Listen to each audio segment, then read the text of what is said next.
Bonjour, nous sommes le 2 avril 2023 et c'est aujourd'hui que se termine dans notre résidence d'écriture tabac pour court-métrage merveilleux africain. Après 2 semaines de résidence où nous avons pu accueillir 6 beaux projets de court-métrage africains, de scénarios, dont l'un venait du Bénin, l'autre du Sénégal, l'autre du Burkina Faso, puis 3 du Cameroun, nous pouvons dire que ça a été une résidence très très enrichissante. Effectivement, les projets qui avaient été sélectionnés sur une centaine, après l'appel à projets qui a eu lieu il y a un an, nous avons réussi à choisir 6 projets qui étaient assez différents dans le genre, mais également différents dans l'état d'esprit.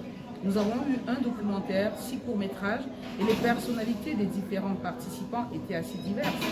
Nous avions eu trois femmes et 3 hommes.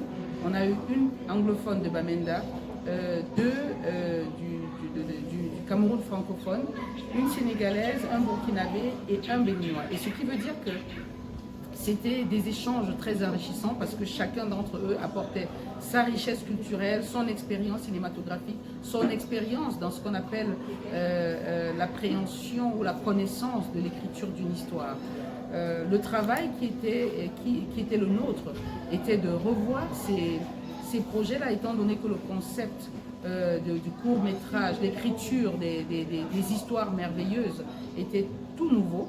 Il fallait maintenant reconstruire avec les différents participants leurs histoires. Les histoires qui nous avaient été présentées étaient assez, je peux dire, les colonnes vertébrales ou bien l'intrigue n'était pas assez solide. Nous avons donc essayé tous ensemble de revoir la manière de donner à une histoire une colonne vertébrale solide.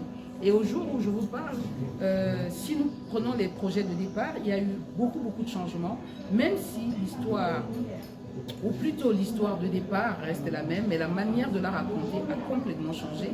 Et il y a également le fait que après, avec cette colonne vertébrale de l'histoire solide, ils vont pouvoir maintenant l'enrichir avec les particularités qui sont les leurs. Et nous partirons, aujourd'hui tout le monde est parti avec déjà un outil qui va lui permettre donc de réécrire le scénario tel que nous voulons que ce soit. Et ensuite, quand nous allons valider ces scénarios définitifs, nous allons faire ce que nous avions prévu de faire dès le départ, c'est-à-dire nous amener, les aider à produire, à la production de ces films-là. Nous allons leur donner, comme on avait promis, 1,5 million pour un accompagnement financier, mais à côté de ça, nous allons chercher des partenaires dans la production et dans les différents pays de ces participants, des partenaires dans la production qui vont les aider, qui vont les accompagner sur place dans la production. Ils vont les accompagner en industrie, ils vont les accompagner en nature, ils vont les accompagner en coaching, mais également en savoir-faire. Et ceux-là, et nous également, nous allons continuer l'accompagnement parce que nous voulons faire de beaux films, des films de qualité qui racontent aux jeunes leurs forces, qui sont inspirants, qui leur montrent comment est-ce qu'ils peuvent changer leur monde. Et notre objectif, c'est qu'à la fin de cette année, nous avons 1,6 million déjà. Et tout étant, nous lançons un autre appel à projet pour les prochaines éditions. Et espérons-le, dans 10 ans, je peux dire, nous aurons pu faire produire une 60aine de films merveilleux pour la jeunesse africaine. Parce que c'est très important que la jeunesse africaine puisse voir mettre en avant leur quotidien de manière positive. Nous voulons combattre le misérabilisme, nous voulons combattre le pathos, parce que nous pensons que partout dans le monde, il y a des souffrances, partout dans le monde, les enfants ont le droit de rêver, partout dans le monde, les enfants ont des forces, ils changent des choses. Mais on s'est rendu compte que chez nous, nous avons plus tendance à raconter les souffrances. Et nous voulons maintenant changer la donne, nous voulons que nous apprenions, parce que c'est une écriture, nous apprenions à raconter les bonheurs, les rêves et également les forces. Comment ces enfants-là changent leur monde au quotidien. Et ça passe inaperçu parce qu'on a l'impression que ça ne sert à rien de les sublimer. Non, mais je pense que ces enfants deviendront encore plus forts lorsqu'on leur fera comprendre qu'ils sont déjà très forts et qu'ils sont vraiment l'avenir de leur continent. Alors, Marie-Noëlle, qu'est-ce qui a été le plus difficile durant cette résidence d'écriture pour celle que le ministre a qualifiée d'ouvrière de l'ombre? Ce qui a été difficile, c'est ce à quoi je m'attendais. Vous savez, quand un scénariste ou un réalisateur ou un auteur vous apporte son projet, il est fier de ce qu'il a fait. Et quand vous le démontez complètement, en lui faisant comprendre qu'en fait, vous n'avez même pas fait 30%, c'est toujours très dur. Et ça a été les premiers jours. Mais je pense que c'est un passage normal. Moi, je dis toujours, c'est comme un Rubik's Cube, où quelques carreaux ne sont pas à leur place, mais que vous avez déjà certaines pages qui sont complètes. Comment faire pour remettre ces carreaux à leur place? Il faut tout démonter. Et on est obligé parfois de se faire violence. On est obligé de se faire mal, parce que vous pensez avoir déjà construit, on vous dit, mais non.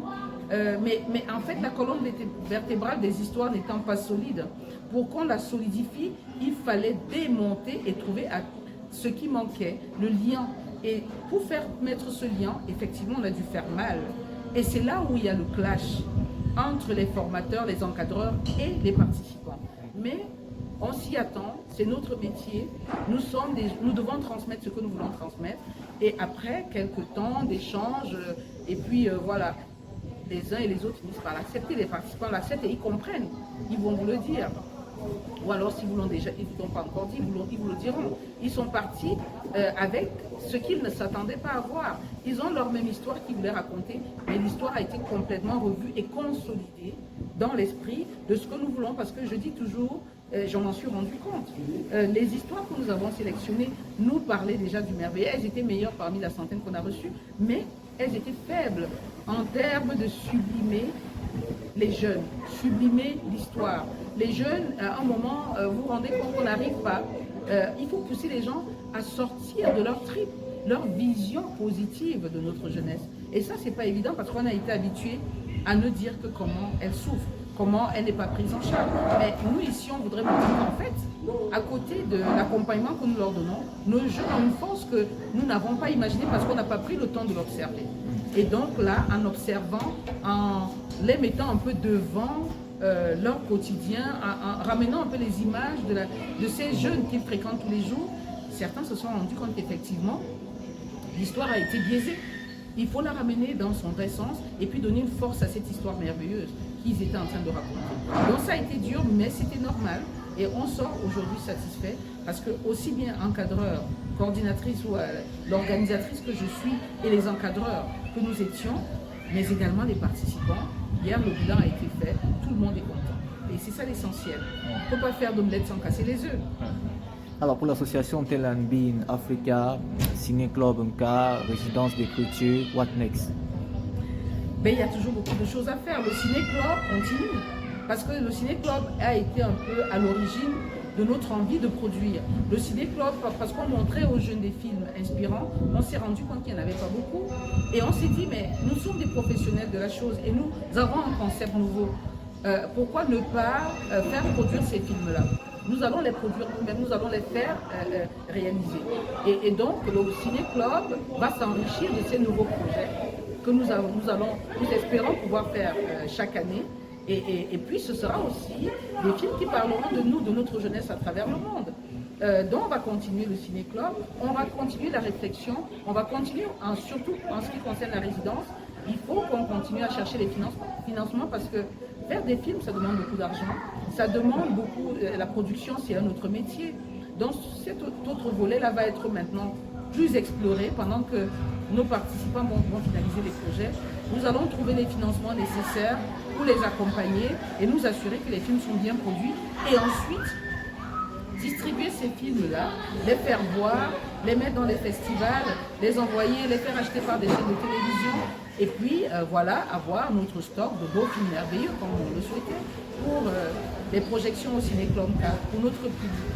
Donc il y a toujours beaucoup de choses à faire et à côté de ça, il faut continuer à produire et puis implémenter ou installer cette manière de voir. Parce que je crois que c'est la seule façon pour nous de nous réapproprier ce que nous sommes, de retrouver notre self-esteem et notre confiance en nous-mêmes.